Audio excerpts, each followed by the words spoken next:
Ayya shamaar kafuun ilmaan Oromoo akkam jirtu nagaa keessanii fayyaa keessanii baga jiraatan isiniin jecha waa takka irraa hin dubbachuun fedhinis maal yoo jettan garaagarummaa namoota amantaa fi Oromummaa adda baasanii hin beekneetu heddummaate yeroo kana namni edda baratee fi piroofeesara ta'ee fi doktora ta'ee fi sheeka ta'ee fi qeensii ta'eef namni baratee jaamu jijjiirame hin jaamu namni uumamaan beekumsa qaba dhalootaan jechuudha dhaloota gubbaan barnoota yeroo argate faayidaa qaba waliin nama ifillee fayyadee namallee fayyaduu danda'a namni uumamaan dhamaa namni uumamaan doofaa namni uumamaan dayyuusaa baratee amantiinaa amantii haa baratu barumsa ammayyaa haa baratu faayidaa takkan qaba maaliif yoo jettan namoota baratanii sadarkaa guddaa ga'anii nama barsiisu na jaanii gaddeebi'anii nama dogoggorsiisan nama walitti buusantu jira amma namoota akka iddoo tana feesbuuk irratti ni gartanii miidiyaa irratti sooshaal miidiyaa irratti bahanii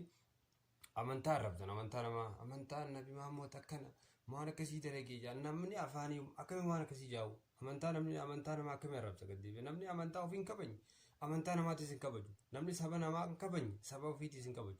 namoonni akkasiisan amantaafis hin ta'an oromummaafis hin ta'an saba biraatiif hin ta'an saba ofiitiifis hin ta'an lammiifiitiif hin ta'an mataa isaaniitiifis hin ta'an namoonni akkasii namoota akkasiitiif deebisaa kan nuuf hin rakkatina na aarsaan waan kana yeroo baay'ee niin argaa na guba namoonni tokko namoota akkasii amantaa arrabsan laalanii nabi Muhammad amantii islaamaa arrabsan yeroo arganii sheekotii ta'ee guddaa ta'e gaddeebi'ee gaafa oromummaan allayyaa dheetu kajuu jira kunis tokkokkora guddaadha oromummaan eenyuuchi allayyaa dheeti namoota dayyuusa uumaan beeyne namoota nyaatee dhuguu malee akkatti yaadan hin beeyne akkatti jiraatan hin beeyne barate maqaaf barate malee barumsaatu isa keessa dabre malee barumsa keessa hin dabre inni barumsee asiin seenee achiin bee waan takka waa'ee barumsaarra waan himu qabu uumamaan doofaadha waan ta'eef uumamaan beekumsa qabachuu hin dandeenye. Saniif namoota amantii arrabsaniif jettanii oromummaa keessan hin jibbina. Oromummaan allayyaa dheetu kajuu jira kasheetichi guddaan gabbee. Maaliif ta'a kun? Oromummaa sirra qaba isaaf dhiiftaa nama saniif dhiiftaa. Oromummaa bara walqixa qabda. Oromummaan siin jaantana namu walqixa qaba. Namni wal caalu hin jiru oromummaan. Hojiidhaan wal caala malee namni oromummaa walqixa qaba. Oromoon dhiiga jaalatteetiin maka dhiigni oromummaan dhiiga kee jaalatteetiin maka oromoo taatu. Jaalatteetiin maka saba biraa taatu. Jaalattee amma arsittiin dhalatu jaalattee harargettiin dhalatu. Bakka rabbiin itti suumee dhalatte jaalattee filatteetiin dhalatu. Silaa filachuun taate namni biyya bareeddu dhalata. Saballee ni filataa. Saba hooyyoo jaankaa akkam filata Oromoon garuu bareeda sabni aadaa bareedaa qabdi seenaa bareedaa qabdi sirna gadaa qabdi sirna ittiin bulmaataa qabdi aadaa of danda'e qabdi garuu sabni kun tuffatamaa jechuu kiyyaa miti saba gabrummaa keessa jiru saba waliin galle saba biyya bareedduu qabu aadaa bareedduu qabu waa meeqa osoo qabu baay'inaan gara gabu qabu walii galtee dhabuudhaaf waggaa 100 ol gabroome ammallee gabrummaa jala jiru jechuudha nama aarsa kun jechuudha fitti aarta akka saba tokkotti silaa filattee dhalachuun taate oromummaa kanaa filattuu jechuudha. Waan akkana keessa jiraniif itti dhiifteeti biyya faranjii gartaa faranjii biyya diimokiraasii mataa diisan achi filattaa jechuudha namni hundinuu bakka bareedduu bakka jireenya bareedaa jiraatu filata jechuun kana jechuun oromummaatu fadhee deemee beekadhu namoota waan hin taane gaddeebinaa isaantu waan akkanaan waasosiisa jechuudha namoota amantii yeroo mara amantii irraa dubbatan kana hin jaaladhu hanqaayidarra amantii sheekaa haa ta'u eensi haa ta'u waaqeffataa ta'u nalagee amanta qaban isiniimu. Sheetittiinis waa'ee amantii miidiyaa irra baatee hedduu dubbachaa oolin. Fakkeenyaaf barate haa ta'us taas maal jedhan namoonni akkanaa kun hara miidiyaatiin dhufanii haa barsiisanii amantiin teenya akkana jetti waan akkanaa jetti waan akkanaan godhina waan akkanaa godha jee haa himu haa barsiisuusi quraana isaa qaraasu maafi mushkila rakkoota kan jiru kanarratti garuu immoo sheeka ta'ee ka gaddeebi'ee nama amantii arrabseefiin deebisaa kan na jee dogoggora keessa seenuu jira kun ta'uu hin qabu shame on you namoota amma beekaan gulummaatii fi maal jaarsa tokko miidiyaarra wal affeeranii amantaa arrabsan kana namni akkanaa namaa miti nama jettee yaaduu hin qabdu nama akkanaa namni amantii nabiyyiin akkanatti obboleettii Aishaa maalii ji'a 9 waliin ciisee maal jiru amantaa islaamaa qabsoo oromoo gufuu taate maal jiru namoonni akkanaa amantii gaddeebi'ee arrabsu kun oromoon fayyadu haadhaaf abbaa isaan fayyadu biyya isaan fayyadu saba biraatillee fayyadu amantii isaatillee fayyadu faayidummaa kan qabu namoonni kanaa namoota akkanaatiif deebisaa kan nuuf rakkatina namoonni kanaa kun gowwaa duuba gowwaa jira waan jedhan saayimni saayiba fakkaataa miti namas hin fakkaanne hiriyaa ta'e waan hin ta'e namas hin fakkaanne wajjin haasoitu bara deebisaa maaliif yeroo haasoitu waliin galta waan ta'eef namas hin fakkaatu wajjin haasoitu nama isa fakkaatu fidatee haasoisiifate nama walii galan inninis isaa fi kan inni haasoisisanis waan akka waliitii jechuu waliin caalanii kanaafuu namoota akkasiitiif deebisaa kan nuuf jettee oromummaa kee yeroo arrabsitu oromummaa kee yeroo lagattu natti dhagaaman nama san caalaa siin naarsaa wayii shiraayik maaliif yoo jette namni san wallaalaadhaa doofaadhaa humaan beeku faayidaan qabu enne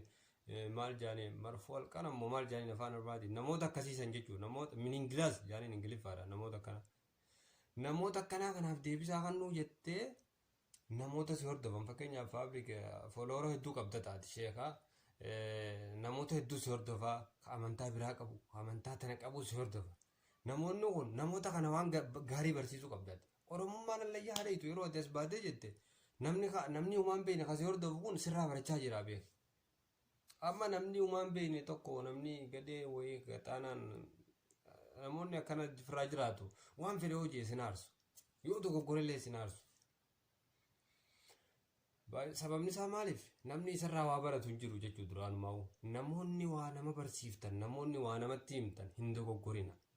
yeroo hundaaf quba qabaachuu qabdan sammuu ta'e imooshinaal taatanii jechoota hin taane dubbachuu hin qabdan if eeggannaadhaan haasa'uu qabdan yeroo mara yeroo hunda qabsoo oromoo keessatti waan takka waan jechuu barbaadu jira qabsoon oromoo nama akkam barbaadanii beeytanii namoota akka Baqqalaa Garbaa maaliif jette Baqqalaa Garbaa afaan isaarraa dhageenyi jechuudha waliin ilmaan kiyya jedhe Baqqalaa Garbaa ijoolleen isaa baratteetti har'aan tana ijoollee abbaa isaatiif sagalee ta'uu jirti akka ajaa'iba ijoollee sadarkaa qabdu beekumsaanis barnootaanis jechuun umriidhaanis ijoollee gurguddoo tana jee Baqqalaa Garbaa amantiin tee maali jee gaafadhee hin jiruu jedhe inni kun qabsaawaa sabaati beekadhu namni kun maal jechuudha namni maatii isaa keessatti amantii tana qabadhu jee lees tana maaliif tana qabatta amantii tanaa bareeddu tana hordofi jee mataa keessa nama dha'u sabaat amantii biraati isin cunqursaa jechuudha nama amantii biraa hordofuus kottu amantii nan hordofu tana hordofi jeeti dhiibbaa irra godha jechuudha namni ilmoo isaa hin rakkifne namni maatii isaa hin rakkifne namni maatii isaa biratti akkasitti diimokiraasii yaadu maalayyaa kaalaati shuuf laaligaa bakka tanamma namni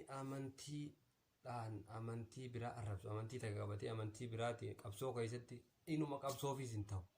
isiniimeetiin jira warra deebiin dubbadhu waan kana waan takka faayidaan qabu namoota akkanaa hin hordofina feesbuuka isaa jalaa baa laayik fooloo isaa jalaa baa laayik hin godhina waan inni maxxansu jalaa deebisaa hin kenninaaf tuffadhaa bira dabra amantaan amantaadha namuu amantaan laal amantaan keeysa oromummaan ammoo dhiiga keeti keeysa keeti waan itti amante waan fedhe godhuu dandeessa dhiiga kee kan ammoo jijjiiruu hin dandeessu baay'ee namoonni tokko amantaa fi oromummaan kamtu dursafaa jaalala kunis gaafii hin ta'u haatitii fi abbaa kee kamarra jaalatta jaartii teetii fi haatitii kamtu jaalatta gaafii kanaa yeroo baay'ee hin jaaladdoon maaliif namni ni kijiba deebisaa sirrii hin deebisu yoo jaartiin bira jiraatte jaartii guyyaa iyyuu halkan jaartii faja akka koomedii diraamaa Jaafar Aliisan keessatti guyyaa haatee jaalattu halkan jaartii jaalatte halkanii tissuma guyyaa tissuma jechuudha bara lachuu numa jaalatte jechuudha waan akkanaa gaafii fillee dhiyeessuun ta'u yeroo hedduu dhugaadhaa fi jaartiin takkaa miti jaartii biraan harkattaa haadhallee biraan argattu jechuudha kanaaf gaafiin akkanaa gaafiillee hin taatu amantii fi oromummaa kamtu dursaa wanni jaamaan jiru amantiin keessa keeti amantiin oromummaa ofirraa dhiibii darbisiin hin jettu aadaa ta'e jibbisiin hin jettu oromummaan amantii hin qabatin oromummaa qofa jijjiiraadhu siin hin jettu oromummaanis waan afaan hin dubbataatii miti oromummaan amantiin waan afaan hin dubbataatii barsitti maal godhu jirta jettee waan si dubbataatii miti cal jettee amantaa kee jabeeffattee oromummaa kee jabeeffachuu dandeessa fakkeenya akka ustaaz Raayyaa Abbaa Maccaa sheeka akka Naasir Hamzaa kana fa'aa ilaala warroota amantii isaaniitis akka jabeeffachaa oromummaa isaaniitis akka qabatanii deeman jechuudha fakkeenya godhadhaa namoota akkanaa kana yeroo hordoftan namoota akkanaa kana fakkeenya godhadhaa namoota hin taane namoota gad deebi'anii amantaa arrabsan amma fakkeenyaaf beekaan gulummaatii fi gurbaan waliin baanii amantaa islaamaa arrabsaa waliin san galee beekaan gulummaa jalqabarraa bara 2017 irraa 18 irraa maal godhaa ture nama arrabsuu ture nama dhuunfaa yeroo takka Jawaar arrabsa yeroo takka Abiyyi arrabsa yeroo takka Lammaa arrabsa yeroo takka Jaalmarroo arrabsa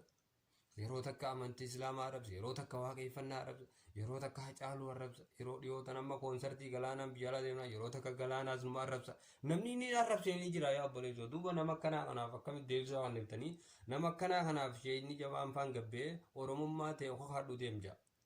nama akkanaatiif jettee immoo nama akkanaatiif akkamitti deebisaa deebifta deebisaa akkatti deebiftuuf jira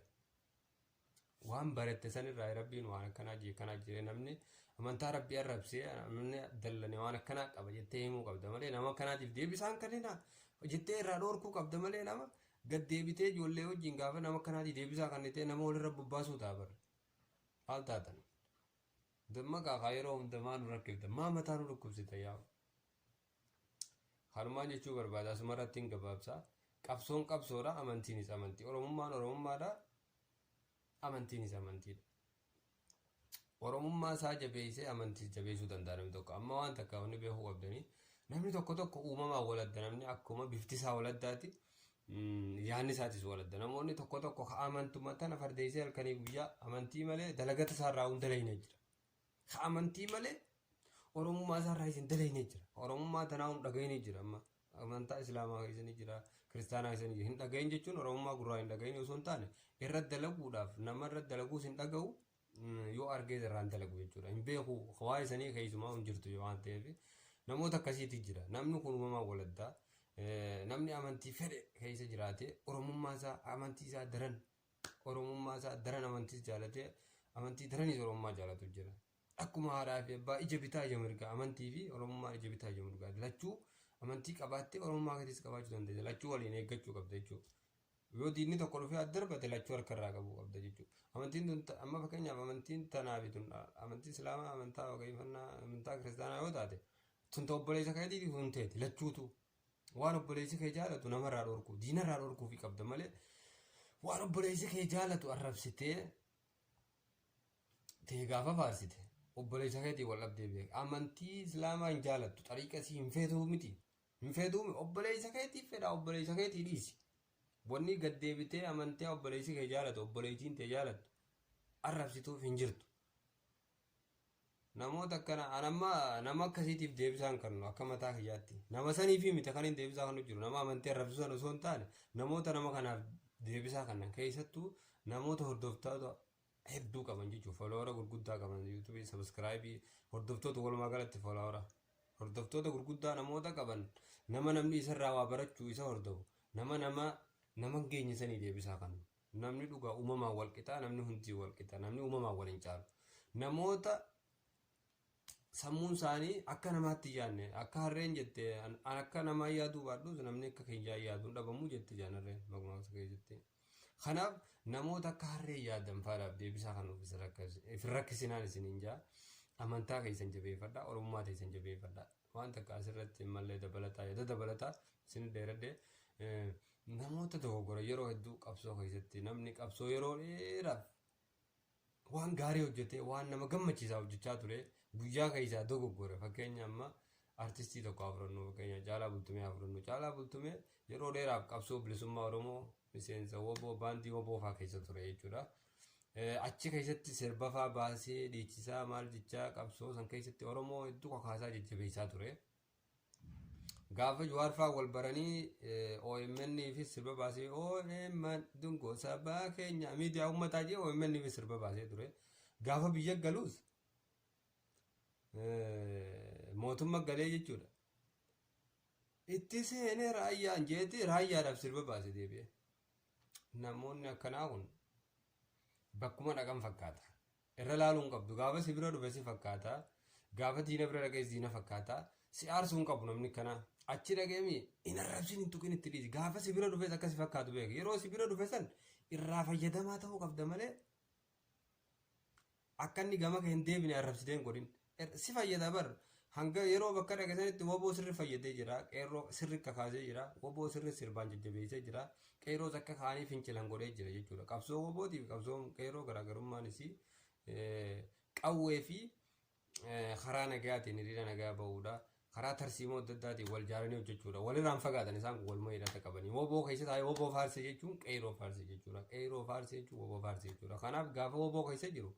qeerroo fayyadee jira jechuudha gaafa Jawaar faa wajji haasa'anis Jawaar gaafa wayyaanee sammaala jee guyyaa tokko biyyarraa nama keenya cafaqaniiti jee uleen qaxaaqataniiti jee tumanii dhiigaa diddiraa faa dhiiga faa isaa baasan jeera fakkaate yoon doggoruu baate natti ergan jee viidiyoo garaan na gubatee jee Jawaar asii bilbilee Caalaa Bultumee waan Saawuz Afrikaa jira gaafa san Caalaa faa wajjiniin haasa'uu ture jee garaan kiyya na gubatee gaafa san Gaafa sanii OMN ifaaf sirba baasuu ture gaafa Jawaariin ajjaasan wanni isin jechuu danda'e haasa'u Jawaar irraa hin bare. Kanaaf namoota dogoggoran hin arrabsina. Namoota dogoggoran faarfadha. Koomantii illee bareeddu kanaaf maali caalaa keenya maal nu dhiiftee deemta nuti bakkuma kalee ati itti nu dhiifte san jirraa hin bilisoomne haati Oromoo irrallee ba'uu jirti. Ati maaliif nu gattee deemtaa si jaalannaa hedduu nu fayyaddee turte maaloo koottuu yoo jetteen yoo xiqqaate deebisuu baatullee keessa isaatti itti dhaga'ama. Deebi'ee san gubbaan waan diinaa hojii dalagu san irraa if qusata jechuudha. Jechuun koomantii teetan ilaalee koomantiin teetun badduu yoo taate aareeti waan diina san fayyada qaceelloo dalagaa fi waan simiidhaa dalagaa jechuudha. Kanaaf nama arrabsuun gaarii miti. Namni mooraa diinaa yoo seenes si fayyada malee si miidha. Yoo ati arrabsite immoo si miidhuu danda'a. Sinii galaa miti nama arrabsuun gaarii miti jechuudha. Yeroo hundaa'u nama dogoggore gorfadha. Namoota amantii keessatti dogoggora fides abaluu keenya dogoggortee jirta wanti akkanaa kun akkana fakkaatti. Yaadaan morma nama arrabsina ati akkana nama ijjituun xiqqishoo jalloo taate kaija jalla maaliif akkana jettan jiinaan. Hamataan kun molaataa faatuun akka yaadun xiqqooticha qottee yoo gartanis molaate maaliin jiiniin. Yaadanni dubbatan yaadni san bakka kanaa sirriinatti hin fakkaanne jii koomantiitti kan. Wal arrabsuu xiqqeessa. Oromoon waliin arrabsitu aadaa qabdi, seera qabdi, sirna ittiin bulmaataa if danda'e gahee qabdi. Sirna diimokiraasii kanaa Oromoo